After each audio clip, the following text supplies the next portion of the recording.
Olá, boa noite, sejam bem-vindos ao terceiro dia da 23ª edição da CEVET UNB. Eu sou o José Eduardo, estudante de Medicina Veterinária, e hoje tenho a honra de receber a professora e doutora Sandra Helena Gabaldi Wolff no nosso evento para ministrar a palestra de tema Quando realizar a intervenção no parto de bovinos. A professora Sandra possui graduação em Medicina Veterinária pela Universidade de São Paulo, residência e mestrado em reprodução animal pela Unesp, e doutorado em reprodução animal na Universidade de São Paulo, e atualmente professora titular do Centro Universitário da Mantina, no Estado.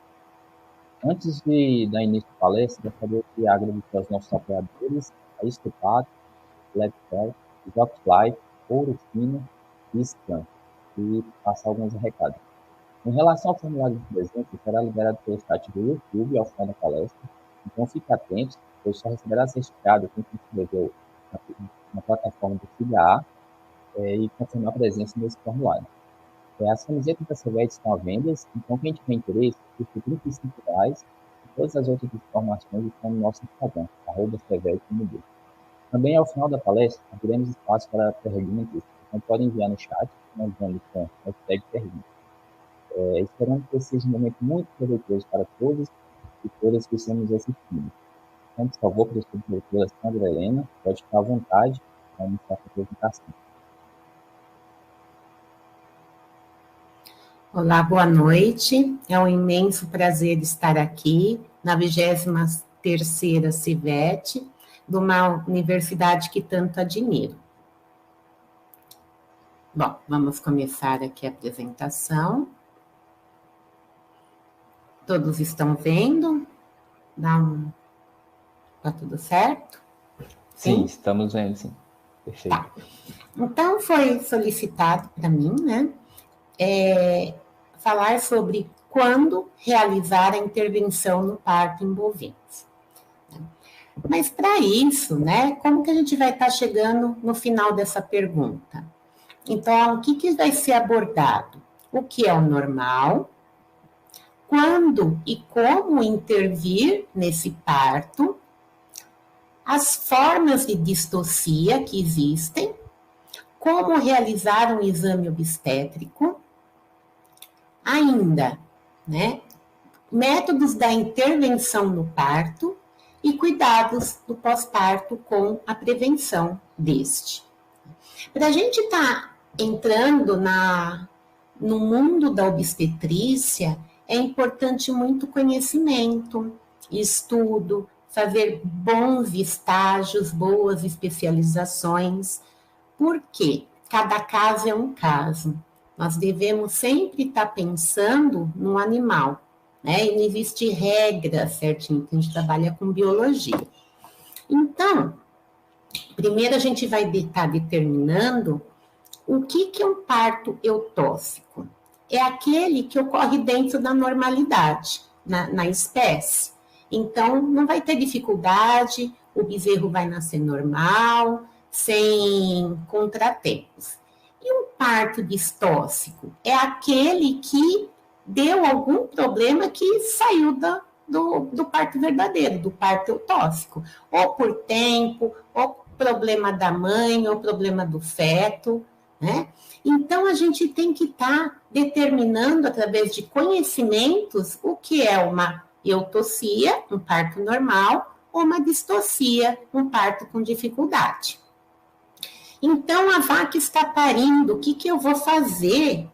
Né? Calma. Primeira coisa, tem que manter a calma. Por que tem que manter a calma? Porque senão a gente esquece dos nossos conhecimentos fisiológicos com relação ao parto.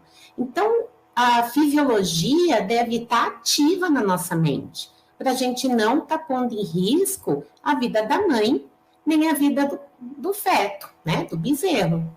Outra coisa também, né, a gente tem que saber o que estamos lidando. É uma vaca plurípara. O que é uma vaca plurípara, né? É aquela que já teve várias crias. Ou ser uma vaca primípara. Por quê? As vacas primíparas, a novilha, né, de primeira cria, ela pode ter até 3 vezes maior a sua distocia em relação à vaca plurípara. Outro ponto também é saber se a gente está se tratando da raça. É um bovino de leite ou um bovino de corte. Por quê? O bovino de leite, ele tem muito problemas metabólicos envolvidos no período de transição pré-parto, pós-parto. Então, é interessante a gente estar sabendo do que se trata, certo? Para a gente saber já o metabolismo desse animal. Ainda, né, que é importante a gente estar sabendo sobre os registros de parto distóxico. A gente tem dentro da normalidade em torno de 4 a 14% a prevalência. Porém, quando a gente faz uma busca estatística, registro das propriedades, se encontra de 10 a 50%.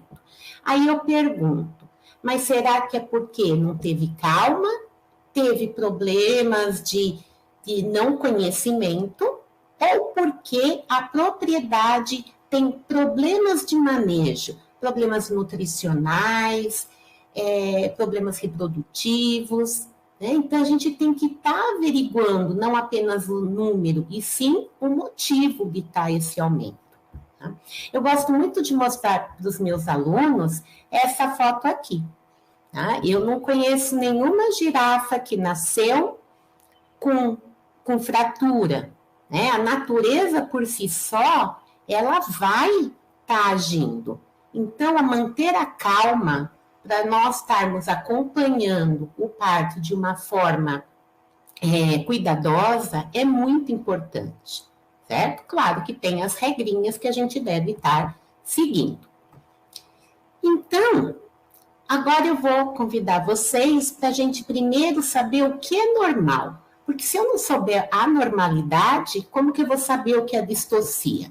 Né? Primeira coisa que a gente tem que pensar é qual o período de gestação do bovino. Tem diferença também entre raças taurinas e zebuínas. Então, a taurina é em torno de 278 a 292 dias, com média 280. O bovino da raça zebuína, de 285 a 296, média 290. Mas para isso ter validade, é importante os índices zootécnicos da propriedade estarem sendo registrados, o dia da inseminação fértil, né, quando foi feito o diagnóstico de gestação, senão a gente vai ter que observar outros parâmetros para ver quando que essa fêmea vai parir. Tá? Através de uma palpação, vendo o frêmito da artéria uterina, a grossura, as modificações que ocorrem periparto, né? E daí a gente entra, né, com as fases do parto. Nós temos, né, de forma bem sucinta, a fase prodrômica, ou de preparação. Que fase que é essa? Né? Onde eu tenho o início de todo relaxamento, né? Eu começo o desencadeamento hormonal para ter um relaxamento dos ligamentos pélvicos, eu tenho um relaxamento da vulva, podendo ficar de 2 a 6 vezes maior, né? Na proximidade do parto. A gente tem o mojo. O que é o mojo? Preenchimento da glândula mamária pelo colostro. A gente tem a dilatação, né, que também é conhecido como fase da dilatação, com o aparecimento das bolsas fetais.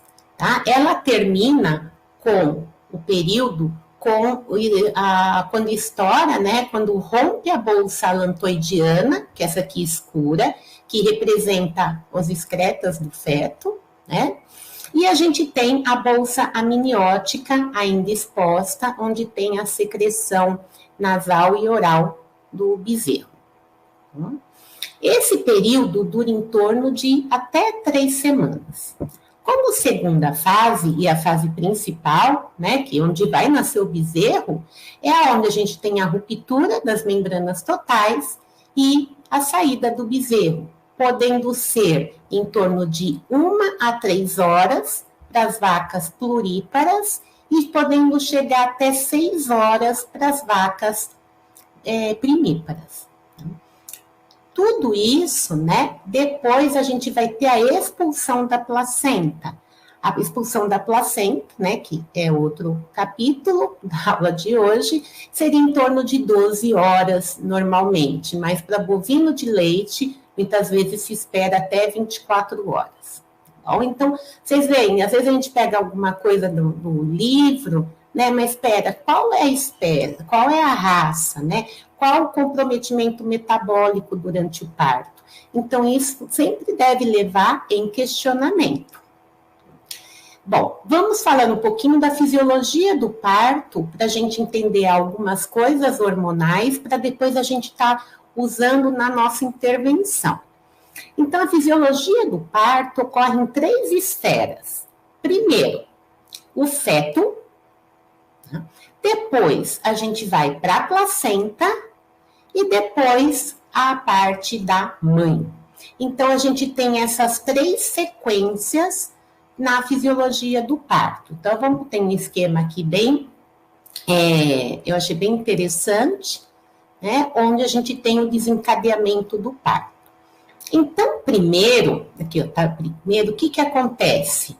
O bezerro dentro do útero começa a crescer, crescer, crescer, falta alguns suprimentos nutricionais, espaço, e ele começa a liberar a CTH, que vai induzir o quê? A produção de cortisol pela sua adrenal.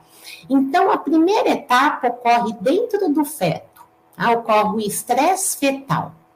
Esse cortisol, ele vai agir no útero e na placenta. Na placenta, vai ter uma conversão hormonal, né, que vai de progesterona, passa a produzir estrógeno, e nós temos a produção da prostaglandina 2-alfa pelo miométrio. Essa prostaglandina e o estrógeno ajuda a contrair esse útero. Ainda, né? Essa prostaglandina vai agir lá no corpo lúteo para causar a luteólise e acabar de abaixar totalmente a progesterona. Tudo bem? Então, aqui a gente inicia a primeira contração. Com o feto, né, com o bezerro indo em direção à cérvix, no dorso da cérvix tem um sistema neural, né, nervo sensitivo, que vai, através da medula óssea, causar o reflexo de Ferguson. O que é o reflexo de Ferguson? Com um toque cervical, vai passar via nervosa lá na hipófise posterior a liberar a citocina, tá? Essa citocina vai agir no músculo do útero, no miométrio, para contrair. E tem outro também reflexo muito importante com a progressão do parto, das bolsas fetais e do próprio feto, no teto da vagina vai ter um nervo também sensitivo que vai causar o reflexo de esvaziamento. Num reflexo nervoso, vai causar o quê? A contração abdominal da fêmea. Baseado nessa fisiologia, né, dessa sequência, o que a gente tem? Né? Uma frase bem famosa: o feto determina o dia e a mãe determina a hora do parto. Então, a gente sempre fala, o feto vai determinar o dia, a mãe, que vai com dilatação, contração, determinar a hora. Tudo bem? Então, tá bom. Então, vamos ver, dentro dos hormônios do parto, o que é importante a gente estar sabendo, certo? E os hormônios principais. Eu tenho o cortisol fetal, que é o desencadeamento inicial, que depois eu posso estar usando lá no meu tratamento, né? Eu tenho o estrógeno e a relaxina. O estrógeno e a relaxina causam relaxamento, dilatação. Eles são importantíssimos ter, né? Antes da gente ter a ocitocina e a prostaglandina. Por quê? precisa ter estrógeno para depois ter os receptores de ocitocina e também o desencadeamento da produção de prostaglandina pelo miométrio. E eles são responsáveis pela contração miometrial. Então, né, aqui a gente vê muita ocitocina para ter a expulsão do bezerro. Bom, eu quero enfatizar um pouquinho o reflexo de Ferguson e esvaziamento, porque eu vou usar este lá no exame obstétrico. Né? Então, o que é o reflexo de Ferguson? É quando o feto vai tocar a cervix, né? Estimula receptores para ter a liberação de ocitocina e contração do miométrio. E o reflexo de esvaziamento? Então, é os anexos fetais, né, e o feto, tem nervos sensitivos aqui no dorso, na vagina, estimulam o nervo pudendo, que leva ao estímulo de centros motores da medula espinal para contrair o abdômen. Tá? Então, vamos ver esse vídeo, que ele é bem didático, mostrando inicialmente, né, a primeira contração com o encostar da bolsa fetal na cervix e desencadeando bastante a contração. Ó, vendo? A gente vê que tem contração aqui, dá para perceber, né? A vaca fazendo esforço, auxilia o rompimento das bolsas fetais. E com o andamento, né, com a progressão desse parto, o que vai acontecer? Vai estimular, além do reflexo de Ferguson, também o esvaziamento, ocorrendo a expulsão do feto. Tá bom? Então, é assim que ocorre. Ó, pode ver, né? A gente percebe ter as contrações abdominais. Então, tá. O que eu preciso para ter o sucesso de um parto eutóxico? Então, primeiro, eu tenho que observar a via fetal óssea. O que é a via fetal óssea? Seria, né, toda a pelve.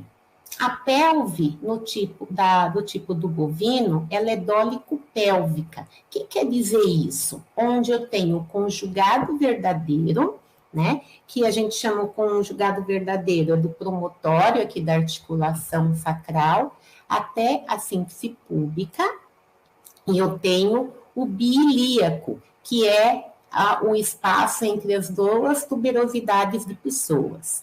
Isso é importante porque é onde vai passar o feto, esses dois diâmetros. Na vaca, o diâmetro do conjugado verdadeiro é maior do que o biilíaco, formando tipo um ovo. E ainda eu tenho que ver o isquio, o púbis, o sacro e as primeiras vértebras cervicais. Coxígeas, desculpa. Então, aqui, ó, eu tenho, né, para medir empiricamente se vai ter espaço para esse bezerro estar nascendo. A segunda parte é a via fetal mole, tá? Onde eu tenho a cervix, a vagina, o vestíbulo vaginal e a vulva, tá? E todos os ligamentos sacroisquiáticos que devem estar relaxados, né? Para estar dilatados, principalmente, para poder estar passando por esse feto.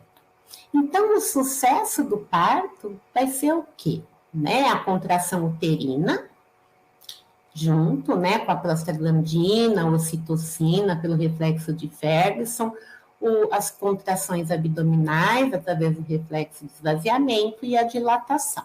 Tá? Então, a gente tem essa tríade aqui demonstrada. Bom, então, a gente sabendo normal, quando e como interferir que eu posso estar, né, tendo, não, é um parto distóxico. Então, primeiro, né, quando que eu intervenho? Nem precoce e nem de forma tardia. O que vai me auxiliar? A orientação se houve ou não rompimento das bolsas fetais e também do exame obstétrico.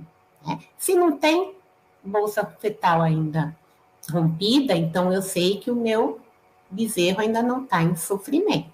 Tá? E aí eu parto para um exame obstétrico minucioso. Eu tenho algumas regrinhas aqui, né?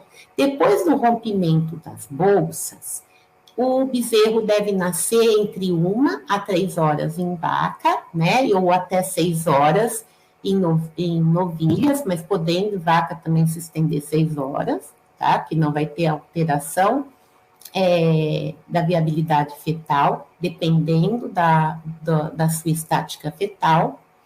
As pluríparas demoram até 4 horas, as primíparas 6 horas, e eu tenho a regrinha, 2 patas, 2 horas. Né? Apareceu 2 patas, tem que nascer em 2 horas. Ainda em bovino de leite, fala, né? Depois que rompeu a bolsa, se não nascer em 30 a 60 minutos as pluríparas, vai dar uma checada. Nas novilhas, né? Não nasceu de 30 a 90 minutos, vai dar uma checada. Eu, particularmente, gosto dessa regrinha aqui, né? Parou de progredir por mais de 30 minutos, quer dizer que está tendo falha no processo. Você vê contrair e não está progredindo. Então, a observação, uma monitoração é importante, em torno de 30 minutos a cada 1 hora, dependendo do andamento do parto. E, para isso, é importantíssimo evitar o estresse, principalmente na fase prodrômica do parto, onde, se eu tiver estresse nessa fase, é onde vai ocorrer a maior parte das distocias, ok? Então, é muito importante a gente estar seguindo esses parâmetros, mas para mim, o mais importante é a progressão, observação a cada 30 minutos. Bom, aonde que essa vaca vai estar parindo? Né? Num bom pasto maternidade, para garantir a vida reprodutiva saudável para ela e também para o bezerro, né? Podendo ser em pastos ou em baias. Quando a gente tem problema de pasto, do piquete maternidade com barro, né? Misturando outras espécies, cachorro passando, né?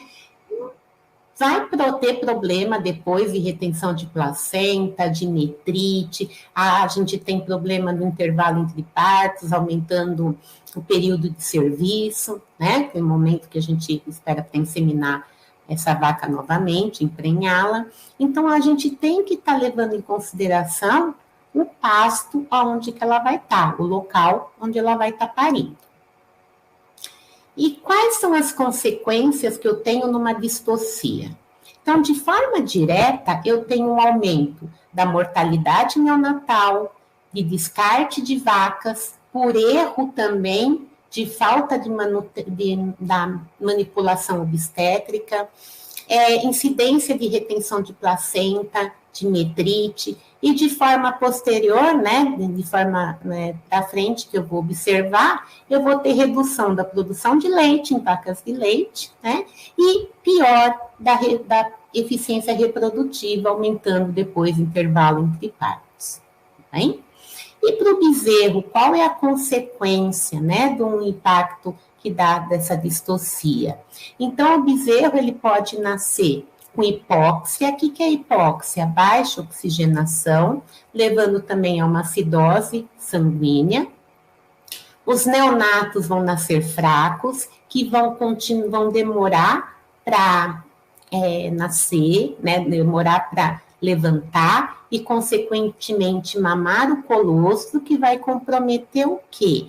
A absorção de imunoglobulinas, porque a placenta do bovino é epitélio corial. Então, a gente tem 6 camadas entre a mãe e o feto. E, com isso, ele não passa imunoglobulina. Então, toda imunoglobulina é adquirida via colostral. Vai alterar também a regulação da temperatura corporal e ainda podendo, né, se for uma tração errada desse bezerro, causar algumas traumatismos nesse bezerro que a gente vai estar mostrando durante a nossa palestra. Então, é importante saber que o parto distóxico, para o recém-nascido, ele vai alterar a tríade neonatal, que é a temperatura, hidratação e glicemia, tá? Pondo em risco a sobrevida dele. Então, agora, a gente vai estar classificando as distocias. Então, as distocias, elas podem ser de origem materna, onde eu posso ter a alteração das vias ósseas do parto, né, numa pelve juvenil, ou osteopatias, uma pelve juvenil, ou por genética, ou por erro de inseminação artificial, né, fez uma inseminação muito precoce na novilha, alterando, não deu tempo de ter todo o crescimento pélvico da via óssea. Hidropsias, o que é hidropsia? A hidropsia, ela é um aumento do volume de líquido das bolsas fetais, podendo ser alantoidiana ou amniótica. Mas nem sempre uma vaca assim, né, é hidropsia, tem que averiguar através de uma palpação, tem uma técnica que não palpa cotilédone, para ver se não é um parto gemelar, tá? E eu tenho a falha total ou parcial da dilatação, onde o bezerro não vai passar, né? E essa dilatação pode ser falha total, parcial, né? Ou nesse caso aqui, a gente tem uma dilatação total de cérvix. Muitas vezes a gente consegue observar, né, externamente, aqui a vulva pouco, né, dilatada, e a gente vê, ó, que já está soltando o tampão mucoso, aquele que fica o tampão cervical, protegendo a gestação. Ainda, eu tenho obstruções de via mole, como torções, que eu vou mostrar mais para frente, prolapso, que a gente tem prolapso cervical aqui, ó, com o tampão mucoso, né, rupturas uterinas. Eu posso ter erros de manejo, como manejo nutricional, intoxicações, hipocalcemia no erro nutricional, né, hipomagnesemia por problema de pasto, tá, falta de mineralização. Eu posso ainda ter falha na contração, sendo ela uma atonia uterina primária. O que é uma atonia uterina primária? Seria a falta da ocitocina, então a gente não tem contração inicial. Ou atonia uterina secundária, é quando a gente teve já bastante esforço de contração e esse músculo vem a ter estafa, né, faltando glicose, cálcio, todo o sistema de contração. Tá? E eu tenho também, podendo ter a hipertonia uterina, que vai atrapalhar, né, muita contração muito forte, acaba atrapalhando o parto também. E nessa foto aqui eu mostro para vocês a ruptura do tendão pré-púbico, tá, impedindo que haja contração da musculatura abdominal, também interferindo. Ok? Bom, e a classificação agora que o problema é no feto? O que eu posso ter? A estática fetal, que daqui a pouco eu vou abrir um leque para a gente estar entendendo, que vai fazer parte das nossas manobras. O tamanho do feto, né? Ele não passa, é um feto grande. Um parto gemelar, né, pode estar levando a uma distocia.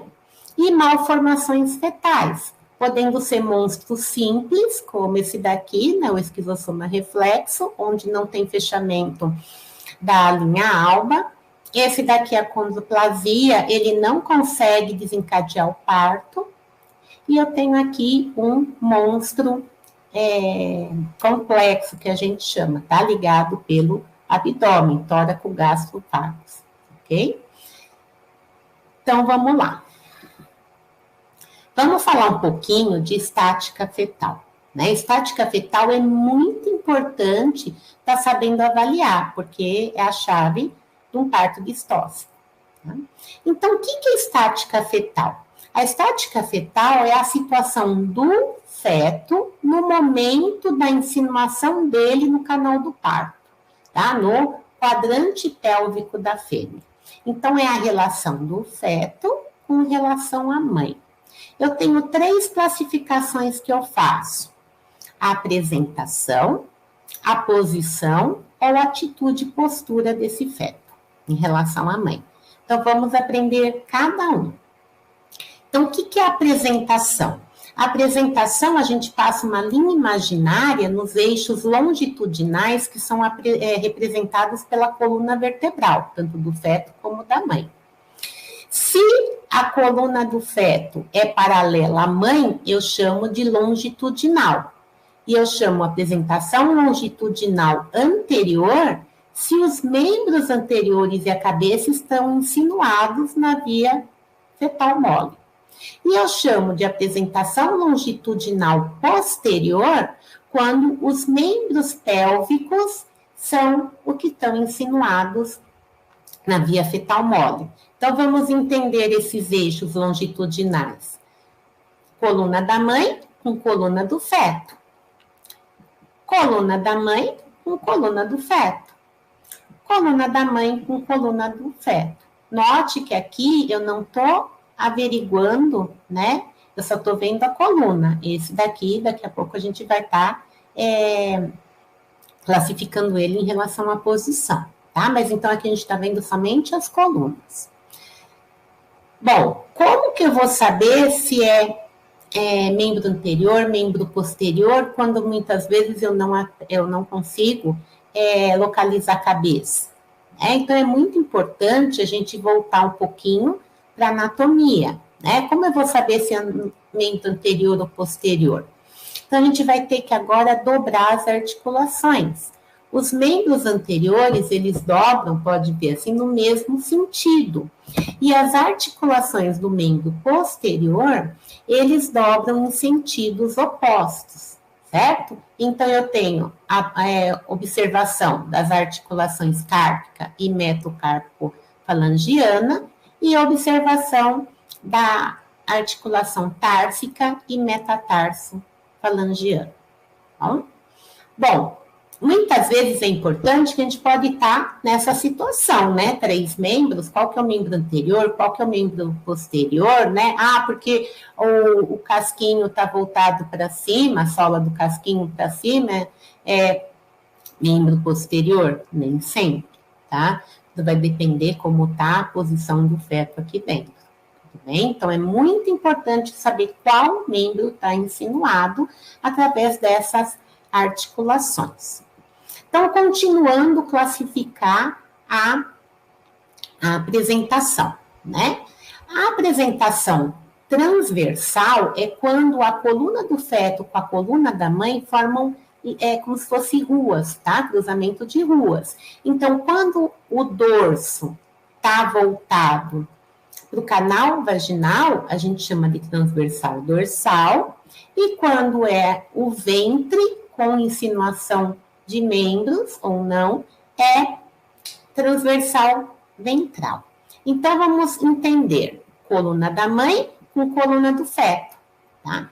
Coluna da mãe com coluna do feto. Coluna da mãe com coluna do feto. Tudo bem? Então, eles formam eixos transversais. E ainda, né, a última subclassificação, né, da apresentação, a gente tem quando a coluna da mãe com a coluna do feto formam um eixo, um ângulo perpendicular, tá? Um ângulo de 90 graus. Da mesma forma, vertical dorsal é quando o dorso do feto está insinuado no canal da via mole, e vertical ventral quando os membros estão insinuados, né? O ventre está voltado para o canal vaginal. Então, vamos ver, coluna da mãe com coluna do feto. Coluna da mãe com coluna do feto. Tudo bem? Então, tá. A gente viu aqui a relação dos eixos da coluna. A próxima classificação, a gente vai falar de posição. O que é a posição? É aonde o dorso do feto está em relação à sua mãe, né? Então, a gente pode estar falando classificando, quando o dorso do feto está voltado para o sacro da mãe, a gente chama de dorso sacral ou posição superior. E quando o dorso do feto está relacionado ao pubis da mãe, vai se chamar, né, dorso pubiana ou posição inferior. E ainda tem mais uma, né, a lateral, quando a lateral do feto está voltado para a parede abdominal da mãe. Então, vamos entender aqui. Dorso do feto, sacro da mãe. Dorso do feto, pubis da mãe. Lateral do dorso do feto com a lateral direita da mãe. Tudo bem? Então, a gente viu aqui a posição. E muito importante agora é a gente ver somente o feto entre ele mesmo, né? Que seria a atitude ou postura, que está relacionado às suas extremidades, tá? Tanto de cabeça e membros. A gente tem extensão dos membros e cabeça, se tiver apresentação em posição normal, é uma forma eutóxica, tá? A gente tem a flexão dos membros do carpo e escápula, certo? E eu posso ter ou a flexão do tarso ou do coxal.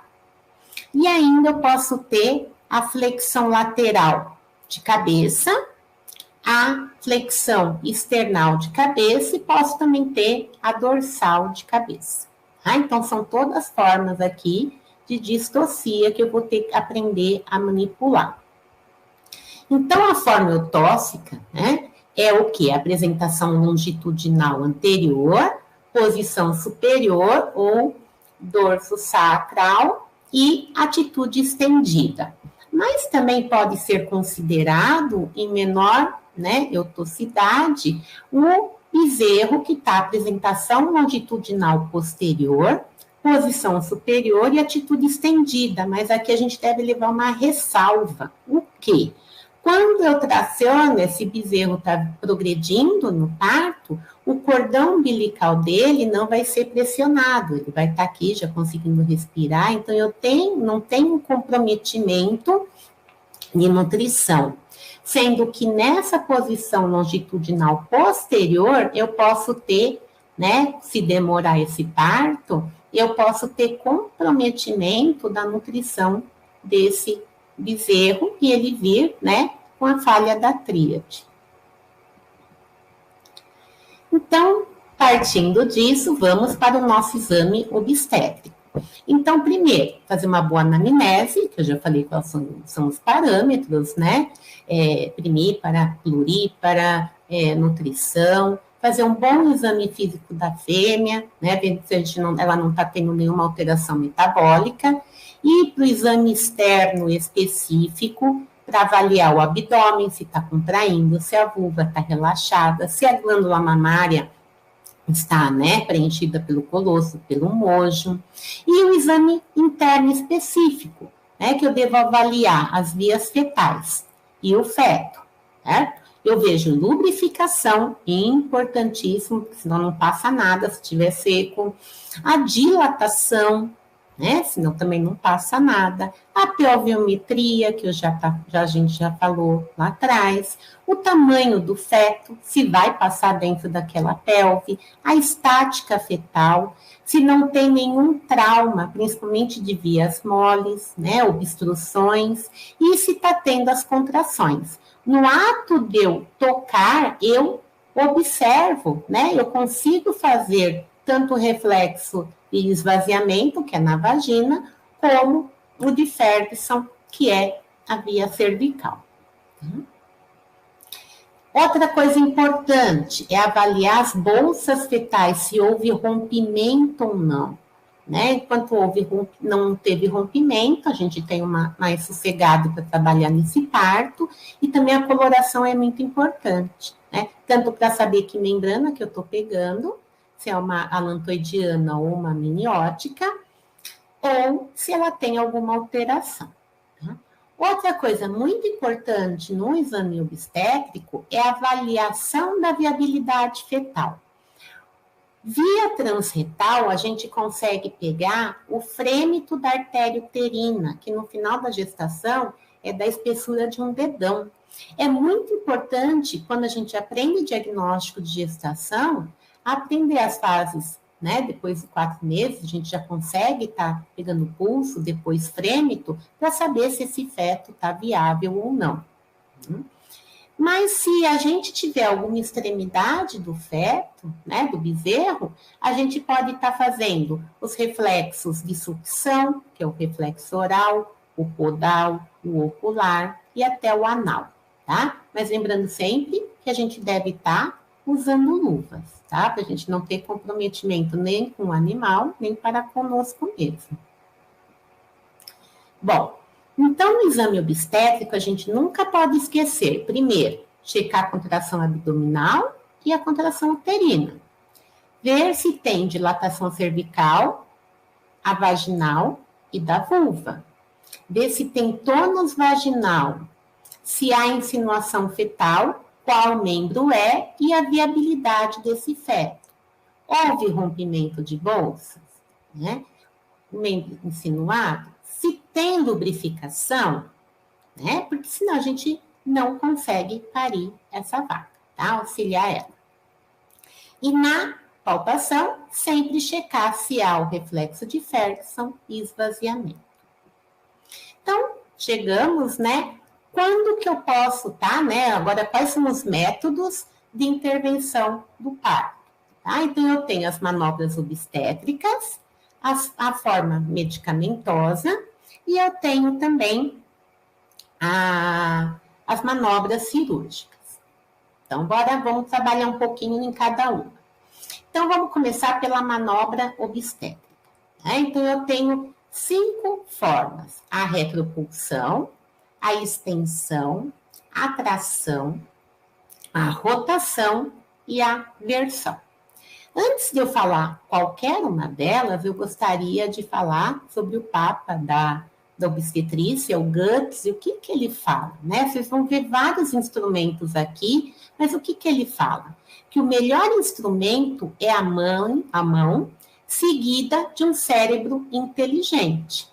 Instrumentos sozinhos não fazem o médico obstetra, tá? Então, vocês vão ver vários recursos aqui, mas se não for seguido uma mão com cérebro que sabe fisiologia do parto, né, conhece aquela espécie, não adianta nada.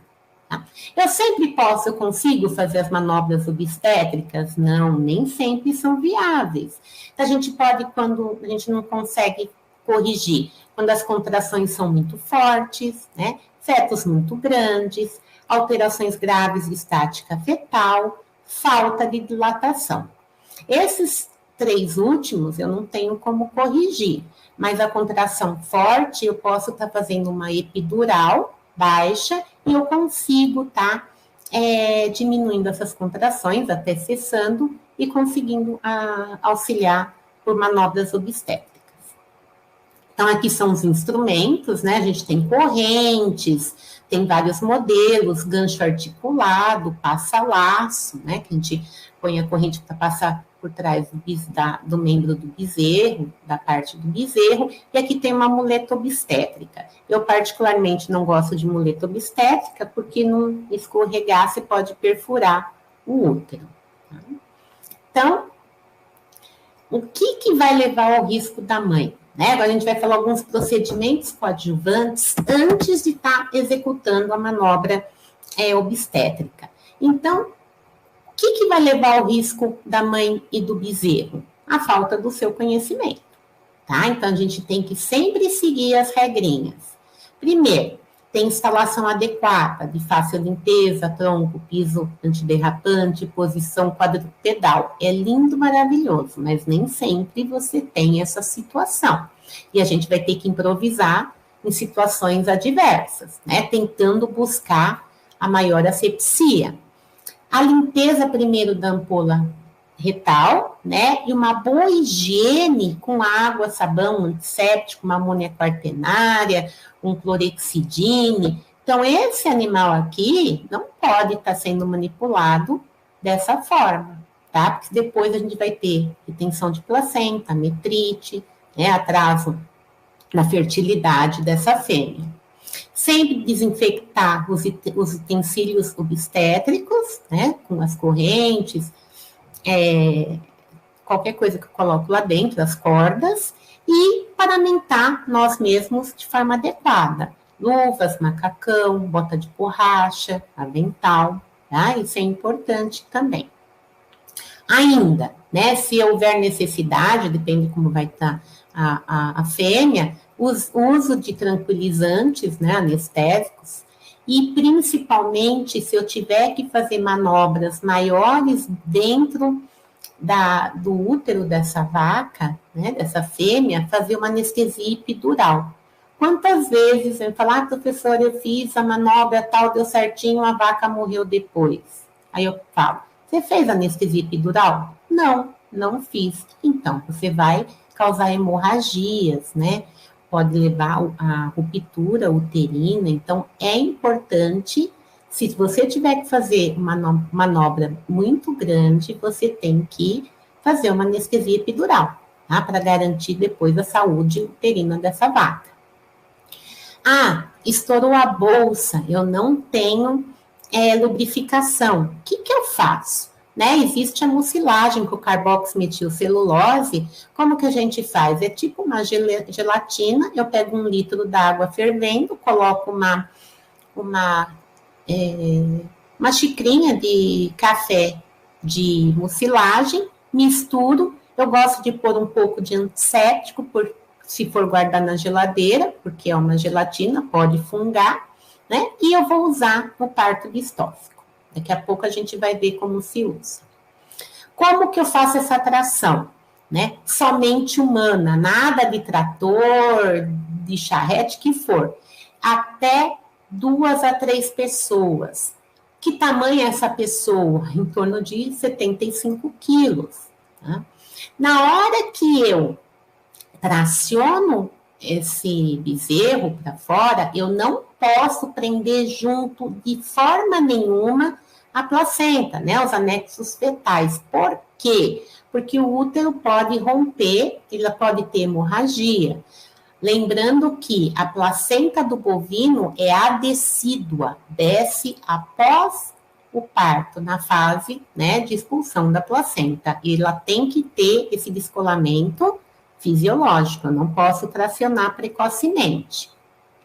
As correntes obstétricas, né, a gente também pode ser substituído por cordas não muito finas, sempre colocar acima do boleto, porque na hora da tração, se você colocar abaixo do boleto, vai arrancar o casquinho do animal. Já pensou? Você consegue salvar a vida do bezerro, mas arranca o casco dele, não pode, tá? E a gente tem aqui mais firmeza também.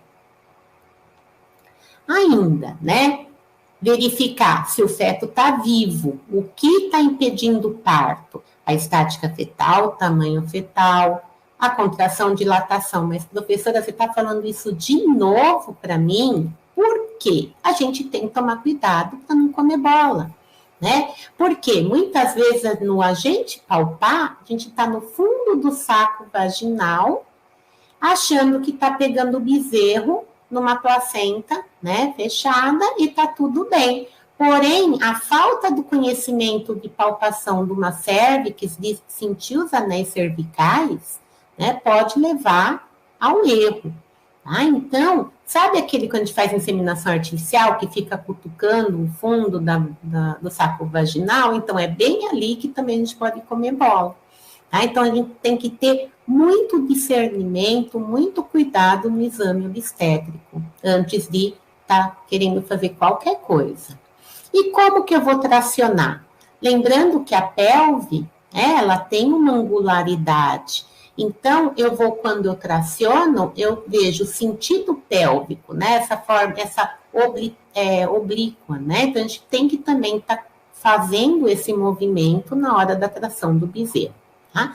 E facilita quando eu auxilio, né, na hora da tração, junto com as contrações abdominais, quando eu não precisei usar o epidural. Outra dica, né? Sempre referendar. O que é referendar? É prender, tá? Esse membro, a gente referenda de forma separada o membro anterior e o membro posterior, tá? O direito e esquerdo.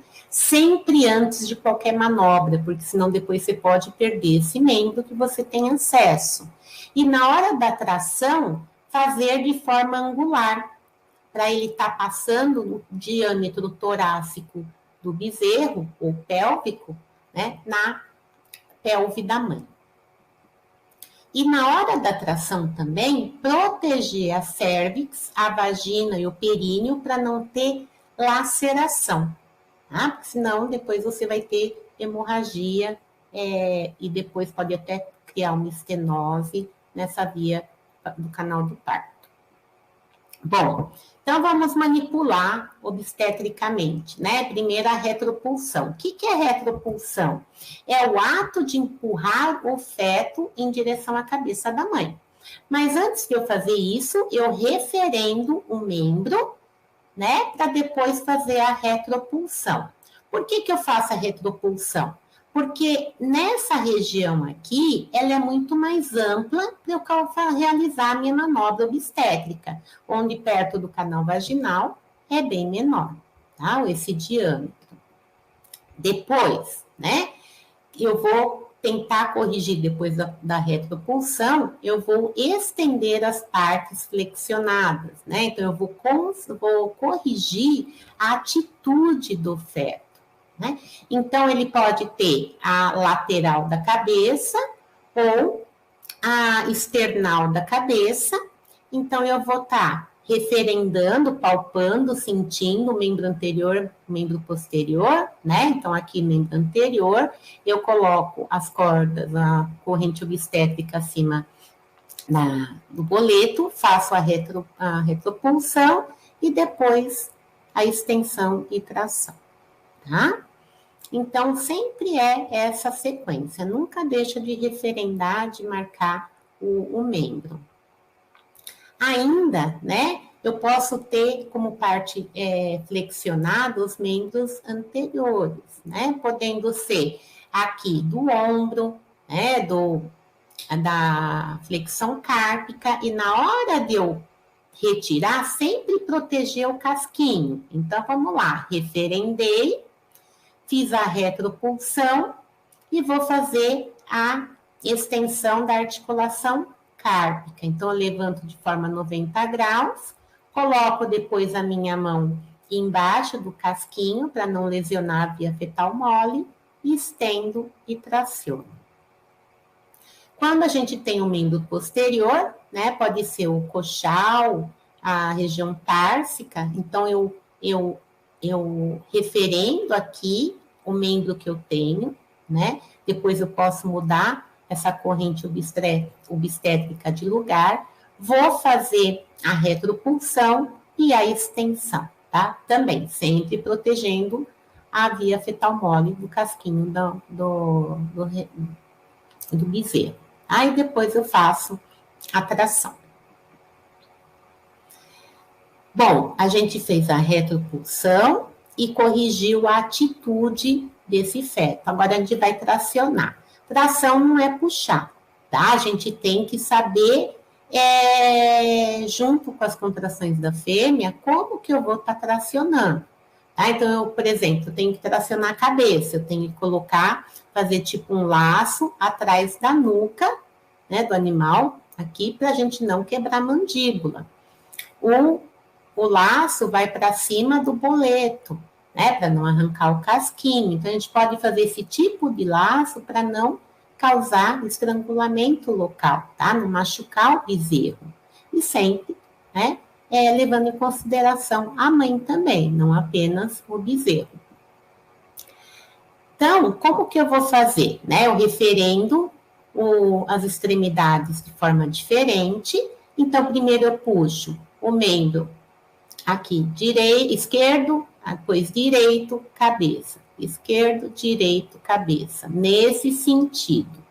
Quando não vem, né, você vê que tem algum limite aqui do tórax do bezerro em relação à pelve, eu posso dar uma leve, né, contorcida no bezerro, girada para estar passando esse tórax na pelve.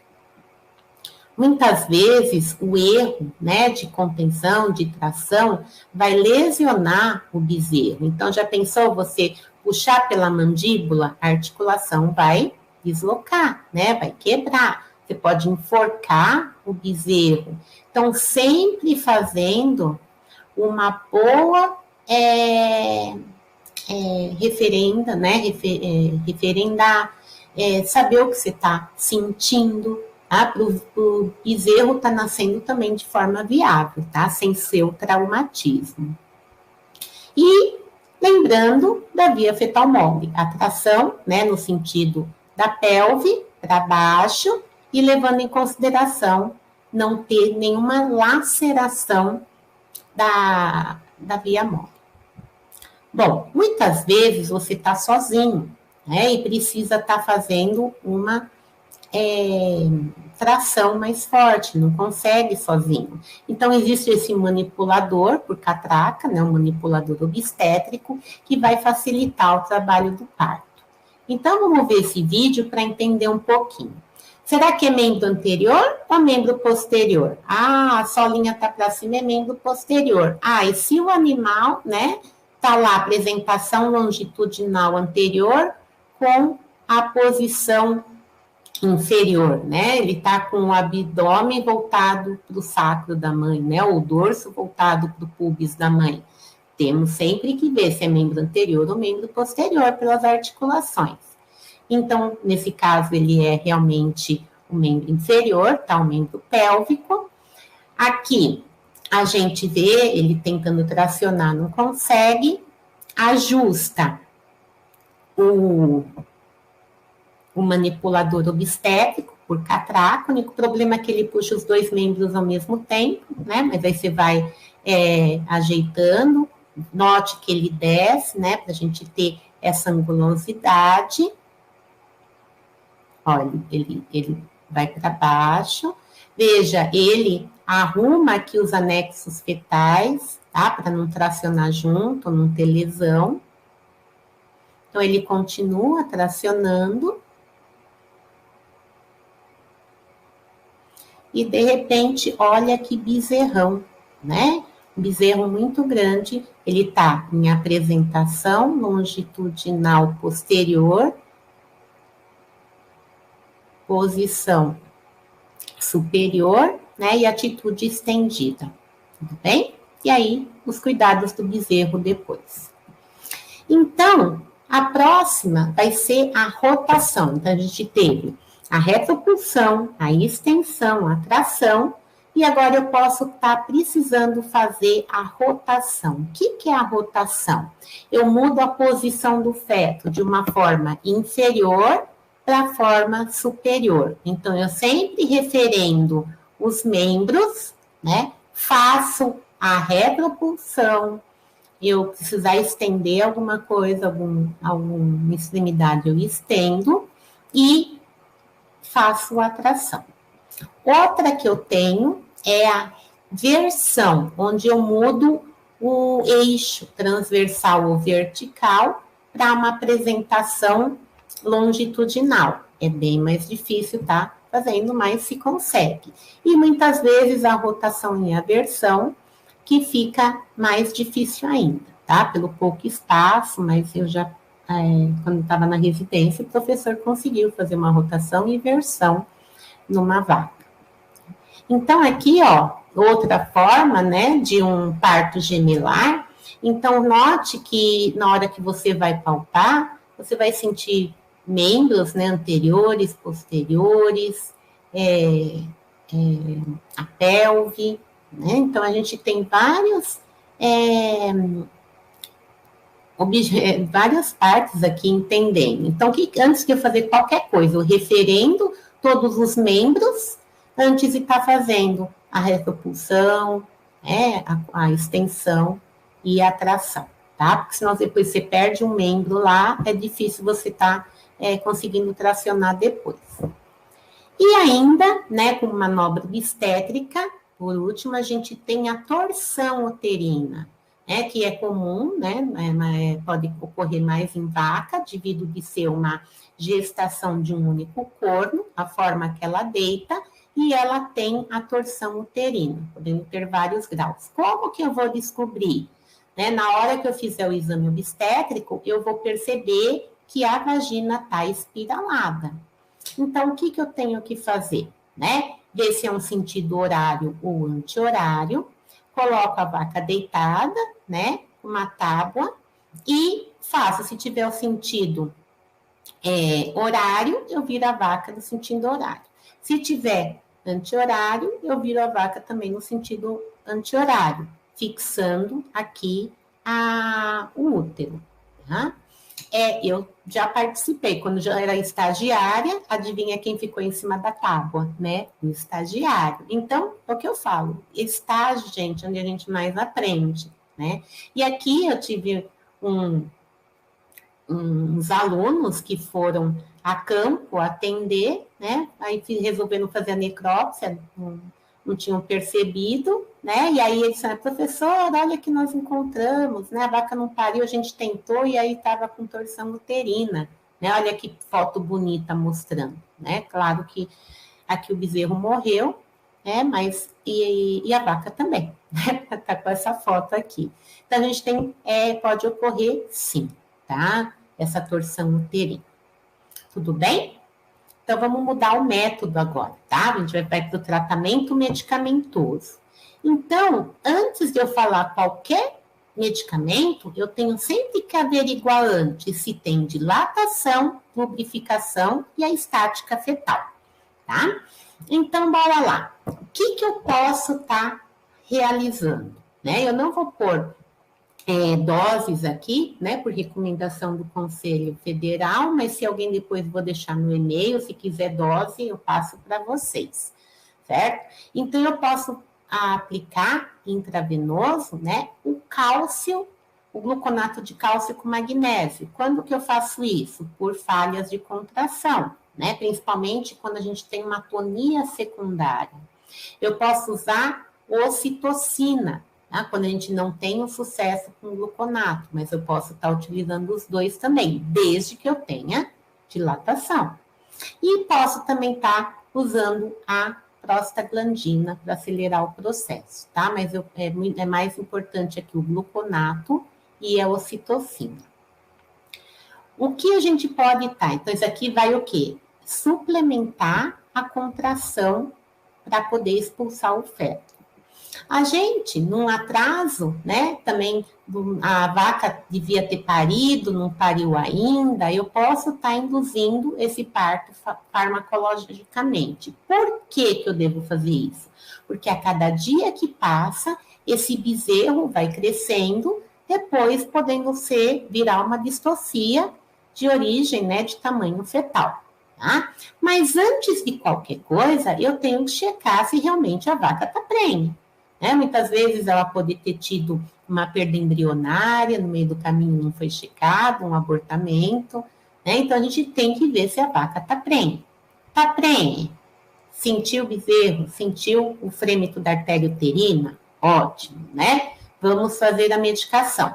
A medicação é aquela que ocorre lá na fisiologia do parto, né? Então a gente estimula um estresse fetal de uma forma farmacológica. Então, eu uso corticoides, podendo ser a dexametasona, a triamcinolona, a flumetazona. Dali 48 horas, ela está apta a parir, podendo demorar até 4 dias. E eu gosto de associar também a prostaglandina, né, para ela sincronizar melhor esse parto, tá? Porque a luteólise, ela participa da fisiologia do bovino na indução do parto. Tá? Bom, eu posso fazer só corticoide? Posso, tá? Mas a prostaglandina vai sincronizar um pouquinho melhor, mas de forma fisiológica. Tudo bem? Bom, ótimo. Agora a gente vai para as manobras cirúrgicas. Quais são as manobras cirúrgicas que eu tenho, né? Que eu vou ter que proceder. Então, eu posso ter a episiotomia, que nome bonito, né? A cesariana ou a fetotomia. O que seria uma episiotomia? Quando o animal está no finalzinho lá para passar e não passa, tem erro aqui, né, de falha na dilatação, ou o bezerro é um pouco maior e não passa no finalzinho do canal do parto, eu posso estar fazendo incisão na região dorsolateral para ampliar esse final do canal do parto, tá? Então, chama episiotomia, ó. Eu posso incisar aqui, ou ambos, dependendo da situação. Então, olha aqui, ó. Eu tenho, né? Aqui tá a cauda, ó. Aqui tá a incisão dorsolateral. Após o parto, deixa a placenta lá dentro, tudo, né? Eu faço a servidura para estar a sutura dessa incisão que eu fiz. O que acontece? É muito mais fácil você suturar depois uma incisão, né, cirúrgica sua, do que uma laceração, tá? Podendo ter grandes perdas de tecido, bem? Bom, a outra é a famosa cesariana. Quando que eu posso fazer a cesariana no bovino? Né? Quando que ela é indicada? Então, quando a gente não consegue resolver a distocia, quando tem problema de sobrevivência de mãe e feto, né? Quando a gente tem anomalias pélvicas, falta de dilatação, malformações fetais, né? Não respondeu ao tratamento farmacológico. Né? Essas são as principais indicações. Tem várias, mas essas são as principais. Então, eu posso estar fazendo a cesariana, né, no flanco esquerdo ou na forma paramamária direita e esquerda. Aqui eu gosto de fazer do flanco, né? Então, a gente faz a incisão no flanco esquerdo, visualiza o rumen, certo?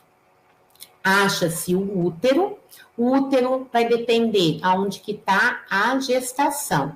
Se tiver no corno direito, eu faço essa rotação para a região esquerda. Se tiver já do lado esquerdo, ótimo, tá? Facilita lá, a gente já consegue pegar esse útero, tá? E é importante estar pegando úteros com luva, né? Com pressa, para não machucar esse útero, pegando partes do bezerro. Então, onde que eu vou incisar esse útero, né? Na curvatura maior, fugindo dos cotilédones, para depois não dificultar essa sutura e também não causar a hemorragia. Então, a gente vai incisando, né? Tracionando o feto, corta a placenta, que a placenta fica, quem sai é o bezerro, né? Vai tirando o bezerro, sempre tomar cuidado, o que entra sai, né, não deixando nenhum instrumento cirúrgico, nenhuma compressa, né, que pode estar se confundindo, né, e não deixar, alguém sempre segurar o útero para não deixar cair líquido placentário, né, dentro da cavidade abdominal da fêmea, tá bom? Tendo maior cuidado com isso. E aí depois é fazer a sutura, né, a sutura do útero invaginante, né, podendo ser o trash ou cush, sutura a musculatura e vai cuidar do bezerro, tá bom? E por último, a gente tem a fetotomia. A fetotomia a gente só faz com o feto morto, tá? Quando sempre tem que ter dilatação, porque é via vaginal. Não pode ter ferimentos nessa via mole, tá? Via vaginal.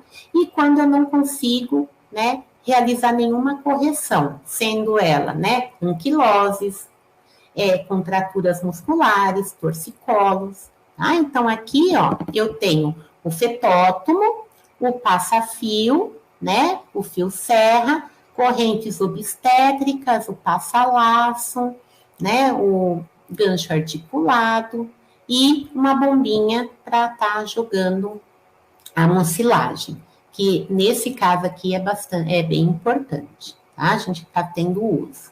Então, eu posso estar fazendo incisões, né, cortes de forma reta ou oblíqua, tá? E trabalhando em conjunto de 2 a 3 pessoas. Então, como que eu vou fazer? Eu vou montar o fetótomo, né? Coloco a cabeça na articulação que eu quero cortar, né? Vem o fio serra, encosta a cabeça do fetótomo e uma pessoa vai estar fazendo a tração do fio serra, né? Do fio de gigle, e o veterinário vai estar conduzindo com a mão próxima desse fio. Sempre tomando cuidado para não fazer espículas ósseas e na hora de tracionar, retirar essa parte, causar danos à via mole da fêmea, tá? Então, a gente pode ter cortes, né, na região anterior ou posterior, tá? Em anquiloses, contraturas, torcicolos. Então, aqui é um vídeo para demonstrar para vocês, ele joga bastante mucilagem, tá? Esse aqui é mucilagem, ó, sem dó e piedade, quanto mais lubrificado, mais fácil a manipulação. Não conseguiu tracionar, isso aqui é um tipo de passa-laço, tá? Ele está montando o fio para passar pela região que ele quer incisar. Então, ele vai colocar a mão lá dentro, passar pela articulação que ele quer, né, a extremidade que ele quer, monta o fetótomo, a cabeça já está lá na região, e o veterinário conduz a pessoa que faz o corte, né? Ele tem que sempre ser firme, senão, se bambear o fio serra, ele sai do local anatômico e pode estar atrapalhando, né, a técnica da fetotomia. Né? Então, a gente vai estar sempre incisando. Isso aqui, ó, um membro anterior, né, ó, sempre tomando cuidado para o corte não machucar a via óssea, a via mole, desculpe, o osso não machucar a via mole, tá? Sempre referendando, né, ó, o membro, né, palpando, e nesse caso aqui, né, a cabeça, certo? E aí se continua, sempre tomando cuidado, né, no pós-fetotomia, né, para a gente ter os cuidados e não deixar nenhum resto lá dentro, fazer uso de antibióticos. Essas técnicas, né, tem que ser com epidural, senão a gente não consegue estar executando, tudo bem? Bom, quais são os cuidados do pós-parto? Primeiro, pariu um bezerro, teve dificuldade, sempre cheque se tem um segundo, tá? Então, é importante a gente ver se não é um parto gemelar. Outra, né, restos fetais da fetotomia, tem que tirar tudo, porque depois vai fechar, né, a dilatação vai se fechar, e aquele resto, né, podem ter osso, etc., lá dentro, e você vai causar uma infertilidade dessa vaca. Sempre observar, todo mundo corre atrás do bezerro. Pera, e a mãe, como que tá? Né? Ver se ela não tá desgastada metabolicamente, se ela precisa fazer um cálcio com glicose, tá? Sempre observar a mãe também. Fazer um exame cuidadoso da genital, principalmente se não houve nenhum ferimento nas vias moles, né, a nível cervical, vaginal, vulvar, ou se está tendo hemorragia, dependendo da manipulação que você faz. E nunca, nunca, nunca tracionar essa placenta. Tá? Após, né, um parto distóxico, é importante estar fazendo um antibiótico. Eu gosto muito daquelas velas uterinas, né, tabletes efervescentes à base de oxitetraciclina, porque ela atinge todo o útero, né, ela é bem efetiva, e usando ocitócitos também. Tá? Bom, e como que eu previno esse parto? Né, esse parto distóxico? Por quê? Lembra que eu falei, às vezes o índice é alto, lá no primeiro slide, né? Às vezes pode ter 50% de parto. Pera, é erro da onde, né? Muitas vezes é de manejo.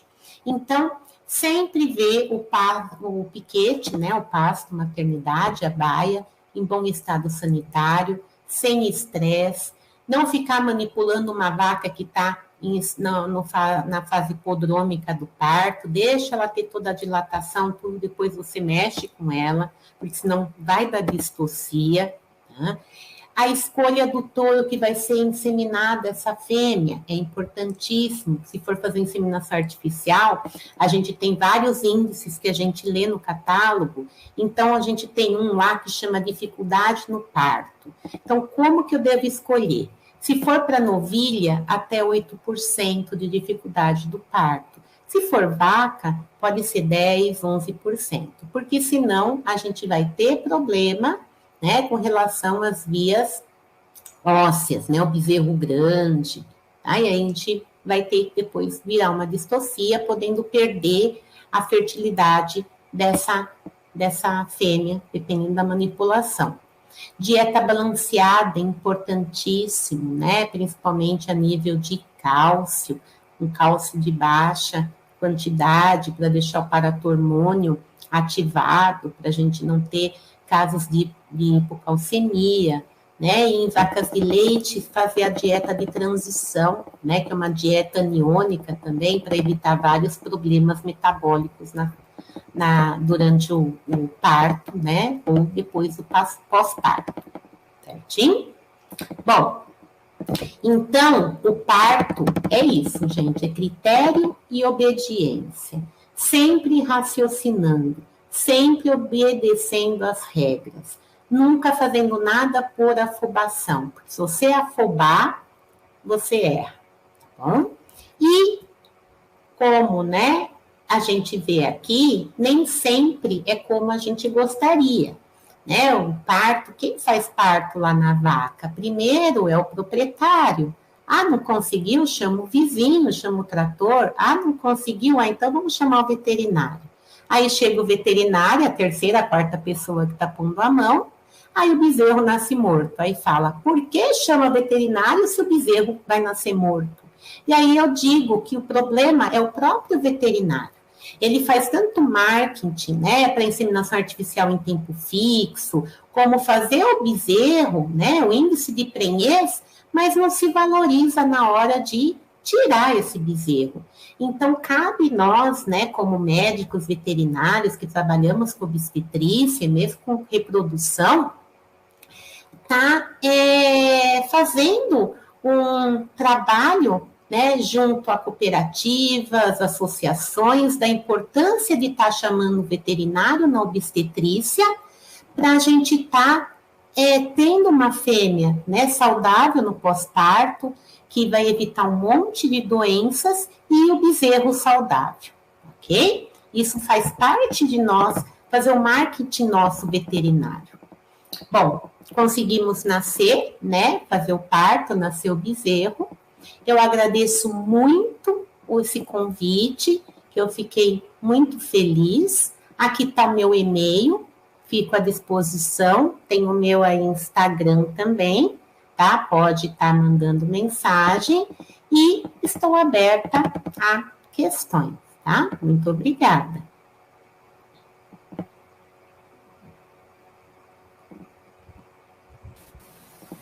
Muito obrigada, Sandra. Excelente palestra.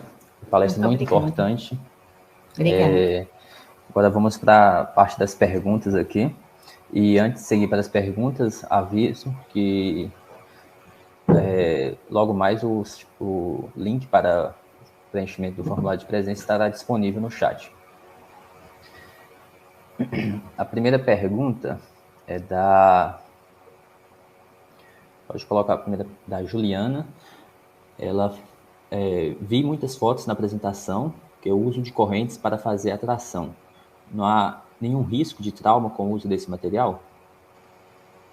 Não, então, como eu falei, né? Nós, quando colocamos, a gente faz a forma acima do boleto, porque se você fizer a tração para baixo do boleto, você vai arrancar o casquinho. E eu sempre devo tracionar somente se tiver dilatação e lubrificação. Se não houver lubrificação, da mesma forma que eu mostrei o vídeo da fetotomia, eu coloco, né, a mangueira, jogo bastante mucilagem, né, carboximetilcelulose, e aí eu vou fazendo a tração. E a tração é sempre angulação, tá? Membro direito, membro esquerdo, cabeça. Membro direito, membro esquerdo e cabeça. Aí não tem problema. Agora, se eu fizer a colocação errada, se eu não tracionar sem uma lubrificação, sim, eu vou machucar tanto o bezerro como a mãe também. Ok. Próxima pergunta é da Carol. Ela pergunta, caso ocorra retenção de placenta, o intervalo entre partos é maior em bovinos de leite ou corte? Bom, bovino de leite sempre, né, por causa da retenção da placenta, o que vai mais ocorrer, vai ser pior, tá? Porque a gente vai ter uma toxemia maior. Vaca de corte é bem mais difícil a gente ter essa retenção de placenta. E o metabolismo da vaca de leite, ela é mais, assim, os hormônios esteroidais, eles são mais rápidos, né? Então, às vezes, a gente tem que suplementar, tem que agir de forma de medicamentos, né? Por exemplo, da vaca a gente usa ocitocina, lembrando que a ocitocina, ela tem receptor só até o 3º dia pós-parto, depois a gente tem que usar um alcaloide de ergot, e aí não tem problema, mas bovino de leite é pior que bovino de corte, por causa do metabolismo, quantidade de leite, colostro. A próxima pergunta é Natália. Ela pergunta, você fez muitas cesarianas em bovinos em sua carreira? Quais são os fios de suturas que são mais indicados? Não fiz muito não, porque na residência a gente faz bastante, né? A campo também, aquela imagem fui eu que fui fotografando, mas a gente usa um fio absorvível, né? Um fio catigu para o útero tamanho 3, 4, depende da vaca, né? A gente gosta de usar o 3. Aí faz a sutura invaginante e depois da musculatura pode-se usar um nylon e depois na parede abdominal, né, na pele, a gente faz com nylon também captonado ou fazer com grampo, né, aqueles grampos metálicos.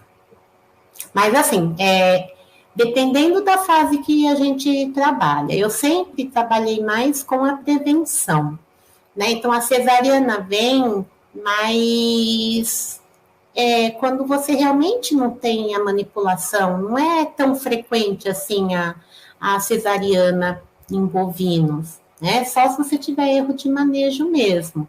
Mas a partir do momento que tem dilatação, a gente deve evitar a cesariana, porque isso daí pode estar comprometendo um pouco depois a fertilidade futura, né? Numa cicatrização, podendo ter, por mais cuidado que você tome, né?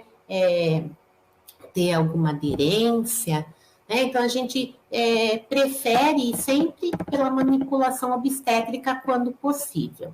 Depois, não é possível, aí vai para a cesariana. É difícil o veterinário também ter a técnica da fetotomia, né? Ou mesmo o fetótomo, que é um pouco mais caro, mas é viável também, tá?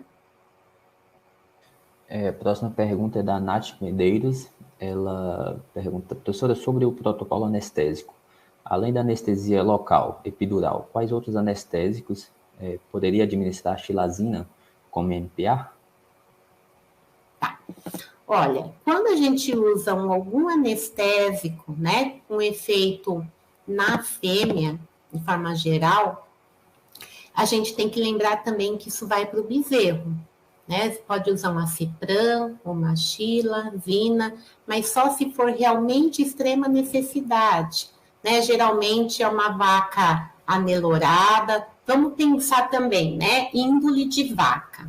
A vaca de leite, ela é dócil, ela aceita você chegar perto, né? Agora, quando a gente pega uma vaca azeboada, ela é bem mais brava, né? Então, dependendo da onde você está, você pode estar fazendo uma MPA, uma ceftomazina ou uma xilazina, só que você tem que agir rápido, né? Isso aí na cesariana, você tem que agir rápido, porque vai estar fazendo efeito no bezerro também, tá? Ele também vai estar sendo anestesiado, e depois a gente tem os problemas de estar recuperando esse bezerro na respiração, né? Para ele levantar, mamar o colostro, tudo bem?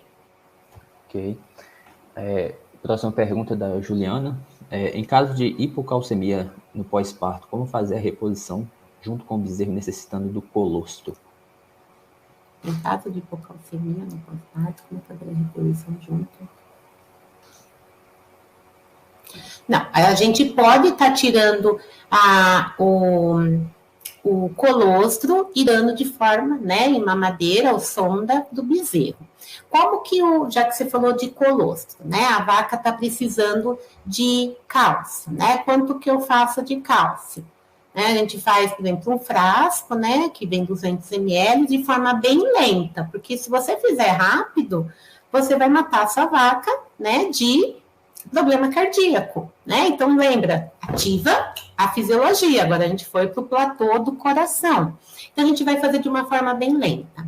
Se o bezerro já levantou, precisa do colostro, ele tem, o ideal é o colostro mamar 10% nas primeiras 2 horas pós-parto e depois 5% do bezerro mamando 6 horas pós-parto, né? Então, eu posso estar manualmente, né, tirando, ordenhando essa vaca e passando para o bezerro. Ou, se você trabalha numa propriedade e você trabalha com prevenção, você vai ter banco de colostro também, tá? Então, às vezes, não é problema isso, porque a gente vai ter banco de colostro.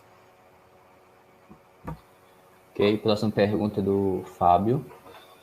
Ele pergunta qual o tratamento a doutora utiliza para a retenção de envoltórios fetais. Bom, depende. Qual é a data do parto, né? Se a cérvix ainda está aberta, né, até 2º dia pós-parto, eu gosto muito da pastilha eu não posso falar o nome, né, mas ela é efervescente, tá? Então, eu coloco 4 pastilhas efervescentes, que chama como se fosse uma vela uterina, tá? A gente chama de vela uterina. É a base de oxitetraciclina. Ela vai fazer efervescente e vai atuar todo no útero, também auxiliando a desprender essa placenta, e uso também de ocitocina, certo? Ocitocina normal, sintética.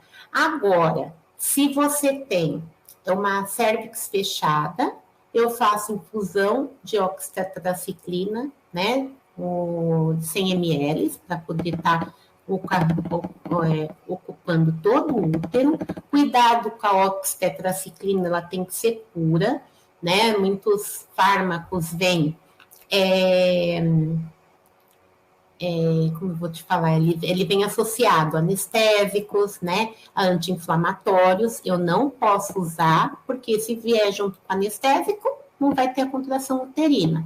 Se ele vier junto com anti-inflamatórios não esteroidais, vai bloquear a prostaglandina, que é importante a contração do útero. Então, sempre utilizar oxitetraciclina pura. Tá? E mais ocitocina.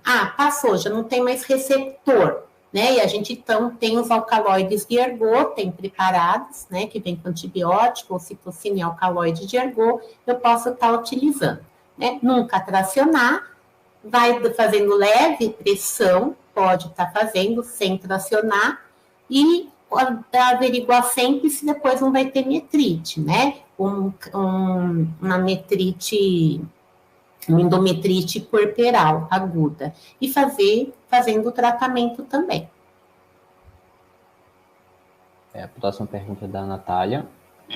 Ela pergunta se você já atendeu muitos casos de deslocamento de abomaso provocando distocia, ou não é muito comum? Não, o deslocamento do abomaso, né, ele é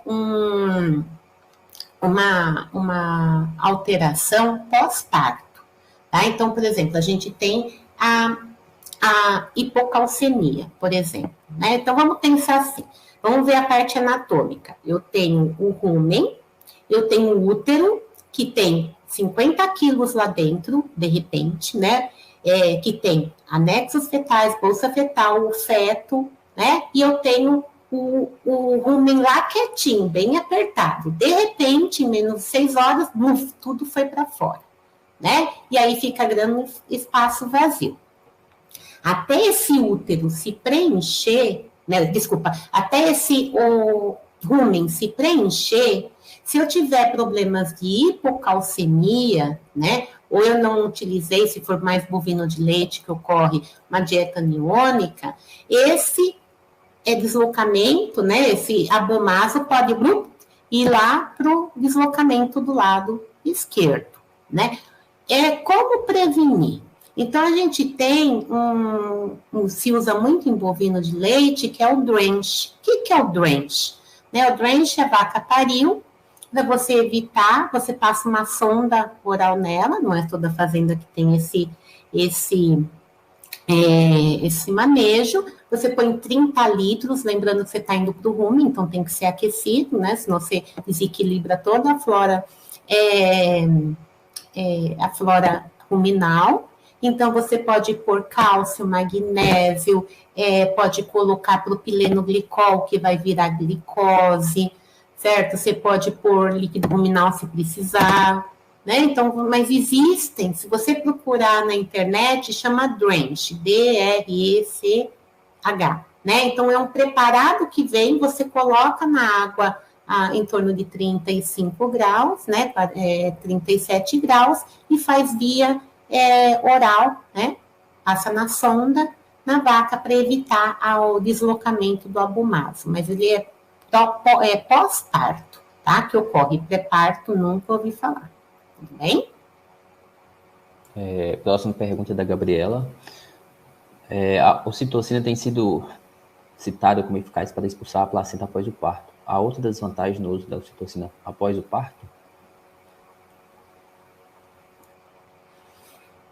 A ocitocina em si, não, a ocitocina, ela serve, qual é a função dela pós-parto? Para contração do útero e liberação do leite. Lembrando que essa mesma ocitocina que está sendo liberada, ela auxilia, né? Ela é o que vai fazer o desencadeamento da liberação da ejeção do leite, que no caso é o colostro. O que se pode usar, né, além da ocitocina, tem gente que para acelerar a